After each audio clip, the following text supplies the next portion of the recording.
The Joe Rogan Experience. He's not being mean. I stopped doing racial jokes, like being heavy on racial jokes, just because I was like, I don't fucking know. I don't care. Like, I don't give a shit enough about equality to put my job on the line to try to make everyone even. Like, I'll get into nights if it's an all black room where I just do black jokes, but not mean, but just what I do, black jokes. Right. But and then you do that. And once you do that, you have a fucking power of attorney to do anything, because even the clean people go, my kids finger their ass too. Right. You know, and then I improv. I talk to the audience a lot. But when you were saying that you used to do racist jokes or racial jokes, you know, you stopped doing them because they offended too many people? No, no one ever got offended, but I just noticed that I was, for one, I was obsessing on it. Like, I could write all day long. I could write jokes about black people. I mean, if you I swear to God, if you put me in a room with a black audience, all I'll do is talk about black people. All I'll do. And like now the furthest I go is I have a joke about, I think it's racist that they don't make black baby powder. Like, I just think that from a company named Johnson & Johnson, they would have thought of that by now. That's pretty funny. And then they go, you know, that's how I'm gonna make $1 million. I'm gonna make black baby powder. And then I'll call it Magic Johnson & Johnson's. So then one night, this is great. One night, this black dude sits up in an audience in Miami. He goes, "Hey, motherfucker, when you get done your little joke about black baby powder, I'll tell you I don't make shit." And so I was like, I think I'm done with the joke now. Like, why don't they make it? And he goes, "We don't have a problem with moisture the way you guys do." He goes, "Every time I hug a white guy, it's like hugging a dolphin." He goes, "Black people have a problem retaining moisture." So they have a problem getting ashy. So they have to always stay moist, whereas white people are constantly fucking moist. Whoa. And so he's like, they just never needed black baby powder. Black people don't use. You. And I was like, but it was awesome. It was like a great moment. I love, dude, if I had a videotape of every experience I've had with black people in an audience, I would be the most famous comic in the world. I've had black dudes get on stage in Miami, right? Real shit. Fucking 3 gangsters in the front row. True story on my children. Fucking, they're ruining the show for everyone. And I go up and I just talk to them. One dude gets up on stage halfway through my set, and he's like, this is a real motherfucker. He's keeping it real talk right now. Real talk. You know what real motherfuckers getting the 305? And he drops his pants and shows his dick. Place goes bananas, right? They're like, and it's the biggest, blackest. It's almost purple. It's so black. Like, but it's huge. It's huge. And I'm like, that is real. That is fucking real. And then I'm like, how big is his dick? Fucking monstrous. 9 inches, 10 inches. And it's a shower. It's like a thick. It's thick and uncircumcised. I'm just looking at it like, holy shit. So then I go, man, that's fucking, his name was Ray. I don't know why I remember that, but I'm like, Ray, I think you might want to get off stage, because I can guarantee you they're calling the cops right now, and I don't want you to go to jail for just showing your dick. He's like, I appreciate that. Good looking out. And then he puts his pants on and leaves. So then I go, man, how do you follow that? Another gangbanger stands up, gets on stage. I go, please tell me we're seeing another cock right now. Pulls his pants down, fucking just as big, but lighter, like a lighter brown. And I'm like, holy shit. And I was like, you might want to go catch up with Ray, because I guarantee you they're calling the cops now. So they're sitting with, I swear to you, all my children, they're sitting with a hairless albino. Okay. And I said, and now the crowd is like fucking in a fevered pitch. I go, that's funny. Out of all the dicks I wanted to see, it was yours. He stands up, gets on stage, takes his dick out, and it looks like a lighthouse. Just no grass, bright white, and they're flipping over fucking tables now, like fucking going nuts. And I was like, ladies and gentlemen, that's my show. That's the perfect way to end. Got off, like, that's my show. Damn it. I literally. How do you follow that? You can't follow that. Can't follow it. I literally, and a white glow in the dark Casper the Ghost dick. Oh, it was beautiful, and it was big. It was big. I swear to you, it was big. And I was like, fucking. And then they all waited for me out at the bar, and they were like, dude, we're taking you out. And I was like, I don't think this doesn't end this way. I love when he bombs. It's so rare. He's really fucking funny, man. It's like when you shoot a bear with a bow and arrow, but they don't know they've been injured yet.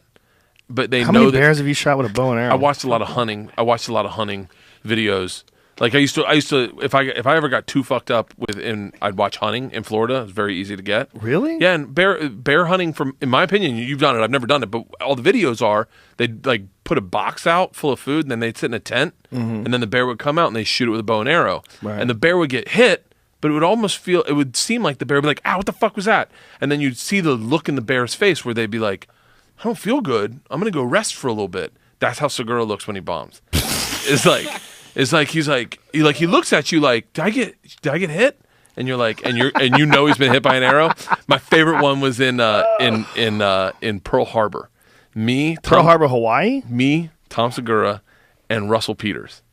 And I go up and I do okay, but maybe I was dirtier than I should have been, but it's totally fine because the only rules they had were don't make fun of the Hawaiians. That was it. Don't make fun of the Hawaiians and don't bring up Pearl Harbor.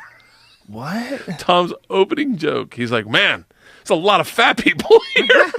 He's like, "I heard island life was slow, but I didn't know they were talking about their metabolisms." Then he says, "I got lost walking around. Luckily, a Japanese guy pointed out the directions. Man, those Japanese know this place like the back of their hand." I mean, he bombed so hard that when he got off, he was like that early sweats, like where you could, and he's like, "Oh, I'm pretty good." And you're like, you might want to go back to your nest and rot. You know Tom's going to lose his shit. That video of where I'm shaving Tom, that's that week. Yeah. It's my favorite. Was that before or after the show? Before. How many shows did you guys do? One. Just one in Pearl Harbor? Just one. I went up. I was a little dirty, I think. Tom went up, had a rough set. He kind of want him back. But, Tom is not right for corporate gig in that opinion. In that, it was a corporate gig? Oh, yeah. It was like maybe, I want to say 3,000 people at Pearl Harbor, sitting in lawn chairs with their families. What was the gig? Like, who was it for? For the USO. Oh, that's a military gig. That's not a corporate gig. Yeah, but that same energy. Oh, okay. So then Tom sits next to me. This is my favorite part. Tom sits next to me, and Russell Peters comes on stage, and you can hear there's a murmuring. Now, mind you, we're at war with Iraq, and Russell Peters is a little brown for their taste. Mm-hmm. And Tom goes, "I never realized he looks like the enemy." And Russell Peters is, by the way, didn't acknowledge it, had a great set, but you could hear that kind of like, they brought up one of them, like, and Tom and I were in the back like, "This is bad." The next day, really? Yeah. You thought it was bad because he was brown? It was only because we had gone to rifle training the day before, and Russell had randomly chose not to go, and the first words at rifle training was, "There's one rule here. If it's brown and it moves, you kill it." And Tom was like, "Thanks God we didn't bring Russell." What the fuck? Imagine if you're Mexican and you're in the fucking army and they tell you that shit. If it's brown and it moves, we kill it. Whoa, that guy said that? And we brought our wives to it. We brought our wives to rifle. We shot every gun they had. We brought our wives. And the girls were like, right before we stepped in, they go, "Can we go to the bathroom?" And we're like, "Yeah, go to the bathroom." So we walk in, and the guy's like, "I thought there were going to be 6. And he's like a real military guy. And we're like, "Yeah, the girls went to the bathroom." He goes, "Okay." And then Tom goes, "Hey, do me a favor. When they get in, act a little like aggressive to them and misogynistic, and let's just see the looks on their faces." So the girls walk in, and he goes, "Well, typical ladies got lost. Don't know what time it is if their man's not next to them." And Christina and my wife started bubbling like, "What the and he's like, "Ladies, do follow the men. They'll know what to do. Thank you, gentlemen." And I mean, he got into character so good that Tom stepped in. He's like, "It's a joke, everybody. It's a joke. He's doing it because we asked him to." This guy was good. Wow, that's funny. Yeah. That's hilarious. Yeah, it's funny that you can get a trained killer to just crack jokes. Oh, that was a really fun trip. If it's brown, kill it. If it's brown and it moves, you kill it. The gumption or the gregariousness to break in the. So were you doing sets? I wasn't. I don't even know what the fuck I was doing. I was working out at Barnes and Noble. So you were working at Barnes and Noble? Working out. Yeah, working out. Oh, this is bad. Like you do sets at Barnes and Noble? I was working at Barnes and Noble and then working out during the day in the basement. Like I got fired from Barnes & Noble. This is the worst. I was working at Barnes & Noble in Astor Place, no fucking AC. And so every day you ever have a job where you lift boxes and as you do, you're like, that's a good buy workout. And you're like, oh, all right, I'll do a little bit of this. And if I do this all day long, I'm fucking jacked buys by the end of the summer. So I'd go down to the basement and you could take the freight elevator. I'm going to sound like a psycho in 5 minutes. You could take the freight elevator to the basement and no one could get down there because you had the elevator. And so once I got to the basement, I'd take off my clothes and start working out. and just like do push-ups, sit-ups, fucking curls with boxes, hold books out and do fucking these fucking jobs, front rows, and I'd work out. And then there was no AC, so then I'd wait till I cooled down, put all my clothes back on, get in the freight elevator, walk up, and I just killed like 30 minutes. And when you have a job like that, to kill 30 minutes it's like fucking, God, I'm that much closer to being done. Right. So I'm like, and I'm eating Rip Fuel. Do you remember Rip Fuel? Yeah. I'm popping fucking 3 Rip Fuels every 3 hours, right? Oh my God. I'm like a tweaker running around, shelving travel books, going down to the basement, pounding like I'm in fucking Oz, just and then come up sweating like a motherfucker with a name tag on, just and so like 2 weeks into it, my boss Dwayne pulls me aside and he was like, hey man, you've been spending a lot of time in the basement. And I was like, oh, yeah, because I got to get travel books, and that's where we keep them all down there. And he's like, yeah, do you know we have video cameras? Oh, my God. And I was like, I didn't know that. And he's like, you're fucking fired. And I was like, wow. I was like, Dwayne, I can explain. He goes, no, I can't have someone getting into their underwear in the basement, working out when they should be working, and then coming back up, and then interacting with people. And I was trying to be a comic, so I was trying to think alternatively, and I'm on speed, which is fucking... So theoretically, like, I would do funny shit, but it was crazy if you didn't know me exactly. Some guy told me the other day, we were doing a promo shoot for HGTV, and I did a joke at the end of the day. I go, is that funny? He goes, Bert, everything you do is only funny if you spent fucking 24 hours with you. And so, yeah, so I got fired. And then came home. Wow. That'd be great to have that tape if anyone at Barnes & Noble has. Oh my God, that's hilarious. His name was Dwayne. I remember he asked me if I wanted to be a manager like a week before that.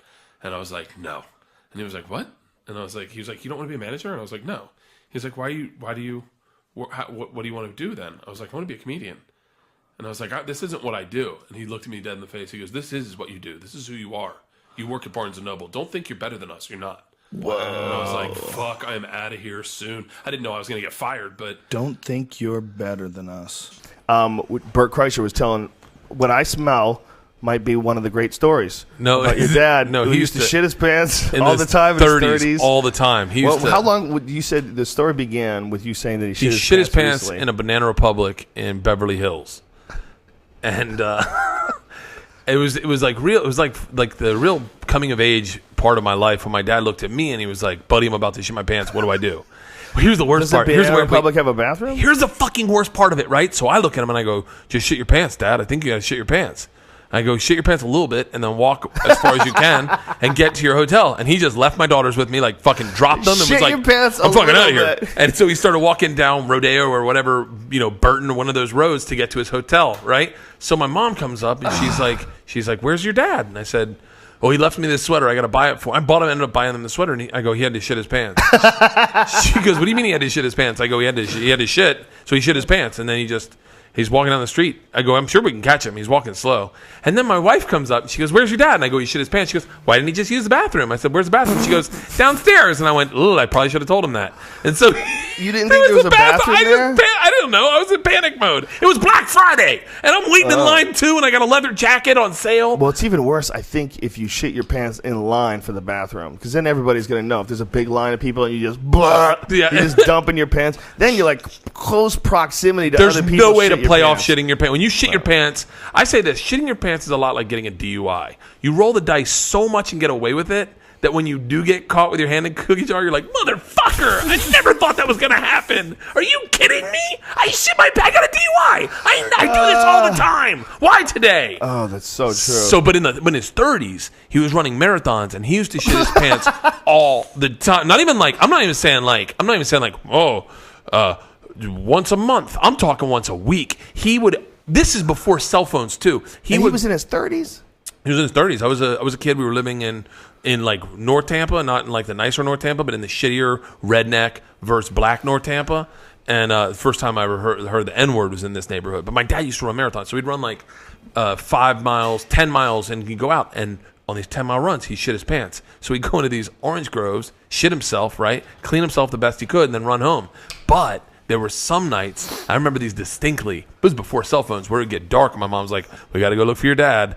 And we'd be driving his route where he'd run, and all of a sudden, like a half-naked my dad would come out of the fucking orange groves like, I'm here! Get me in the car! Right now, I hope he would come get him? Oh, he just would, yeah, it would be, I remember thunder and lightning, and he's just sitting in an orange grove, naked, like had to shit his pants. And we'd be like, over here. And he'd be like, all right. And he'd just hop in the front seat. Go home. Let's go. Like real quick. He shit his pants a lot. He hates my stories. I hope someone, if anyone is listening to this knows my dad, let him listen to this. Because every fucking story I ever tell, he fucking always goes, God damn your fucking imagination. That's not how it I did not shit my pants. I shit a little bit. I didn't shit my... You're making people think I shit my pants. He just squirts. He's just a little squirter. I don't know. Let's call him on the phone. Do it. I didn't even go lucid. Like, I didn't try to control it or move around. I just let the dream play out. But I realized it was a dream, and I still didn't wake up. That's a rare thing, man, I'll for eat me. the pills just for that. Yeah. Like, no I shit. have dreams. I have fucking crazy dreams, but I am totally lucid inside my dreams. Like, I'll have dreams that I'm reading something, and I'll go, wow, that's so funny that I'm reading something because nothing's there. In the dream, I'll think this. Nothing's there, and my mind's making up these words, but I'm still reading them. That's so interesting. I had a dream one time that me and Elvis walked into his hotel room, and there were 4 dudes butt fucking, right? And just hear me out. Were they werewolves? That might be one of the best sentences ever created. I had a dream that I was with Elvis, and we walked into his dressing room, and there was 4 dudes butt fucking, ...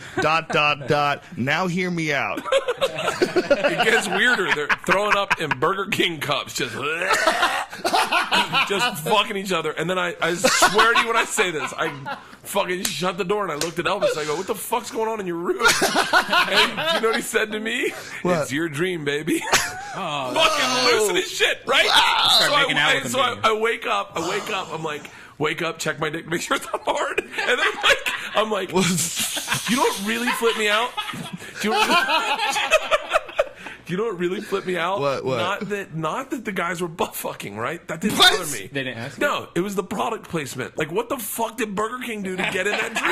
Like, how the fuck did Burger King slide in that fucking dream? What if they figured it out and you just don't know that there's a way to interject advertising into your dreams? It was Oh my God! Fuck. Could you imagine? Burger King in the future right now is like, I got Bert Kreischer's dream about the Elvis and the butt fucking. Ha ha. No. But what if there's a possibility that someone genius. could insert a product into a dream? Right. That they could give you a cheeseburger, and in that cheeseburger was some experimental thing that would make you think about Burger King in a dream and see a burger in a dream. You could do it. I'm fucking it's a girl in the from future. behind. It's going Geico and shit. Yes. In the future. Well, that doesn't make any sense. Because it's Donald Duck noises. It's Geico. No, you have to eat something to have this happen to you. Right. We're stumbling You're missing the on whole some- point. We're stumbling on something very brilliant right now. Can we get to the flying dildos first? Because we might forget. Yes. Okay. Flying dildos. Here we go. So, I called Joe. This is what you said. You go. We were just talking about this, and you're like, "Yeah, you've got so many crazy stories that have happened to you." But I never think that. I think there are just things in my life. I think it's my ability. The way I see something happen is different than the way everyone else sees it happen. You know, I see the little thing that registers in me. I go, "Oh, that's my thing." You know, and it lights up for me, where my wife just glazes over it. And it's come to light in this podcast more than anything. The machine, I mean, the way I've told that story to fucking 1 million people, but then when I told it to you, something lit up and I went, oh, that is a good story, right? The fucking fighting a bear, the fucking, everything, I'm getting mauled by a bull, Tracy Morgan, everything lights up. So then I'm talking to you on the phone today. I call you, hey, can you do the podcast? I go, oh, yeah, I can do the podcast. And you go, I said, I'm on the phone with American Airlines trying to get upgraded. You're like, where are you going? I said, Amsterdam. He said, oh, I've never been there. I said, oh, whatever you do, if you ever go there, don't go see flying dildos. True story, right? So I'm fucking like 22. I'm in Amsterdam with like 5 friends, and of course we do the rounds in Amsterdam and get fucking lit up. Heineken factory, head shops, I think even maybe mushrooms. We walk by this live sex show, and it says on the billboard, guy on girl, girl on girl, oral sex, this, and then the last one is flying dildos. Come see flying dildos. And so I'm like, fucking, I tell everyone, we're seeing flying dildos. I want to see fucking flying dildos. That, to me, is a showstopper. That is something that I will buy tickets for everyone for. So I buy us all tickets. We go in to see a live sex show. Have you ever seen one? No. It's basically like half a boxing ring. So it's like you walk in and it's stadium seating and then half a boxing ring where they just, without the ropes, and everything happens right there. They just fuck. And whoa, and are dudes beating off in the audience? Are you allowed to wear lipstick? No, dudes aren't beating off in the audience. They aren't. It is kind of creepy now that you say that, because I don't know what we were supposed to do, but there was like 20 people in there. But we just sat, yeah, because I guess maybe you should have, but we didn't, and we ruined it for everyone. So we sit down, and they're like, they come out, and they're like, the first is girl on girl. This is just like you'd see a porn, right? So Right. 2 girls come out, and they're like they go to eat, and the second 2 girls come out, I start going, flying dildos, and they're like, no, we're not flying dildos. I go, oh. Now 20 guys are like, whoa, I want to see flying dildos too. So they do their thing. They leave. A girl comes out by herself, masturbation, and I go, flying dildos? And she goes, no, I'm not flying dildos. Everyone that came to the stage, I just yelled, flying dildos! How many people came to the stage? Fucking like 9 acts. 9 acts come to the stage. How long is each one doing? 5 minutes of fucking masturbating and then eating each other out and then blowing a dude and then the guy fucks the girl. That's like the headliner, right? Like, and we get to the guy fucking the girl and I'm like, you better be fucking flying dildos. And the guy's like, we're not flying dildos, okay? Stop with the fucking flying dildos. And I'm like, boo, the whole time they're You're fucking. booing while they're fucking? Yeah, but now we got 20 dudes and they're all on my team because we're fucking hammered. And I'm like, boo, we want flying dildos, right? So then all of a sudden, after the dude people fuck, a lady comes out with a doctor's little briefcase, you know, the doctor's thing bag? Yeah. And just walks up on stage. I go, you better be fucking flying dildos. He goes, ladies and gentlemen, I am flying dildos. And the fucking place goes nuts. 20 dudes. No. It's like fucking right out of the military kind of like, come on, flying dildos. She goes, I'm going to need someone from the audience. And everyone's like, fucking flying dildos. So I'm like, fucking, I am definitely going up there. Of course you did. So I'm gonna get up there and everyone's chanting, flying dildos, flying dildos. I got my hands up and she goes, okay, hands behind back. And I put my hands behind my back and she handcuffs me. And everyone's like, flying dildo. Like everyone's going fucking nuts. She drops my pants, cuts my shirts with the scissors, throws me on the back, puts a dildo in my mouth and just fucks it. And then stands up. She goes, that was flying dildos. And she leaves me with a dildo in my mouth, naked, going, whoa, whoa, whoa. Everyone's taking pictures, like fucking snap right up to I had handcuffs on. I couldn't fucking move. And just snap, snap, snap, snap, snap, snap. And I'm just like, help me, somebody help me, get the dildo out of my mouth. It was a fucking nightmare. So Do you have a photo of this? This was in 90, this is right after the Russian mob thing. So there was no digital cameras. So it's real. I can tell you if you want someone out there has in a dusty shoebox PJ Kuzmano photo that they brought back. Third caller, if you can send us that photo, you'll win 2 tickets to Alpha Break. PJ Kuzmano has that picture. I guarantee it because I know he's one of my buddies that was on it with us. He had one of those disposable cameras. And came right up there, like right up to the stage, and just snap, snap, snap. PJ, snap. if you're out there, find me on Twitter, homie. What if it was PJ Stansberry the whole time? We'll make it worth your while. PJ from the Comedy Store? Oh. Yeah. That's So if you ever go to That's the best PJ face I've ever seen in my life. What did you give him before the show I started? have no idea. I have no idea. He's extra silly today. He is very notice? silly. Yeah. In Burbank, there's wild parrots, like a gang of wild parrots. Yeah, I've seen them. Wow. And it's the loudest thing ever. Out of nowhere, it sounds like murder outside of your house. Whoa, that's weird. Yeah, and if you look online, there's like websites devoted to them and stuff, and they look just like normal parrots, but they just go around in this huge gang and just That's pretty dope. Scream. I remember we worked at the West Palm Beach Improv, the old one, way back in the day. And they put you up at this condo. It was me and Matty Kirsch. And we looked out the window, and there's fucking, like, parrots. Like, actual parrots on this power line. I'm like, dude, there's, like, real parrots out here. Yeah. Like, this is the weirdest shit ever. Like, they're parakeets and parrots. Yeah. And I'm like, these are like tropical birds. Like, Miami is the tropics. It is the tropics. It is the tropics. Yeah. It's barely America, right? Let's be realistic. It's too awesome to be America. It's too crazy. And too many Cubans got in and just made it tropical. They made it tropical. We're going to Cuba. You know Cuba's about that, huh? Cuba- You going to do a trip flip in Cuba? Oh, dude. I'd Going love to Cuba. to. Open up relations. That's one of the best things about the show right now. Yeah. Yeah, I would love to. Are those parakeets or parrots? What are those? These are the Burbank parrots. Yeah, these are actual parrots. Actual parrots. Yeah. And Do you did have they to come take the from... video down because of YouTube? What? Oh no, these are just still pictures. Oh. Did they come from people that were that had them as pets, or where'd they come from? There's just rumors because Disney's there, so a lot of people think that it was Walt Disney's parrots, and he just has. Imagine if we find out they're fake. They're not real parrots. Walt Disney is such a motherfucker. He's got fake parrots out there flying around, shitting on people. Yeah, I had bird feeders out I bought recently, and they found out about it, and now they won't leave my house alone. They're there like every day looking for That's amazing. Yeah, Yeah, that's cool. Dude, that's pretty dope. Yeah, they're too loud. They're annoying as fuck. No, Brian, you need to Put some let earplugs them on. Yeah, let them into your spiritual compass. Yeah, bring them into your center. I will. That seems like an amazing thing to have in your neighborhood, man. It's cool. Parrots? It's cool, and it's really cool because I live in an equestrian place, so there's horses and parrots is that everywhere. where you I live? go. So it must smell awesome. Yeah, it's awful. Horse shit and bird shit all stewed up together in the Burbank sun. How is it that it's illegal if you don't clean up after your dog, but you're allowed to just have your fucking horse shit everywhere? Just empty. Its giant asshole, 1,200-pound body of stewed grasses. Just shit. And then, Is Brian? I'm sorry, is this cobblestone? Is this a dirt road, you farmer fuck? Pick up after that donkey. Your donkey just shit all over my Prius. Your donkey's not that green. This is contributing to global warming. You donkey with his dirty asshole. Brian said he didn't like parrots in his neighborhood because he's in bed with a chick and he's like, the parrots out the back, like, I never said this to anybody. I've never done this before. Hello. Oh my God, of course I always wear a condom.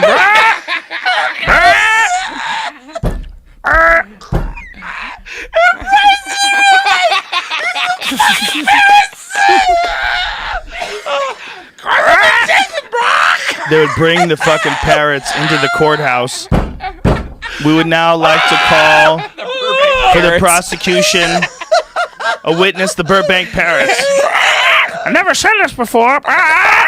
No, Roofy, what are you talking about? Are you serious? How could it be? No, 2 hits is fine. I take 2 hits all the time, and I drive. Ingrown hair.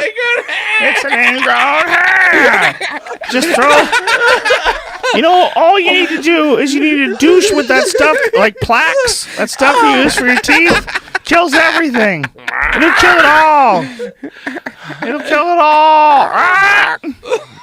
How about the defense attorney goes and the judge goes, badgering the witness, and he goes, objection, and then the prosecutor goes, probably want a cracker. Too far.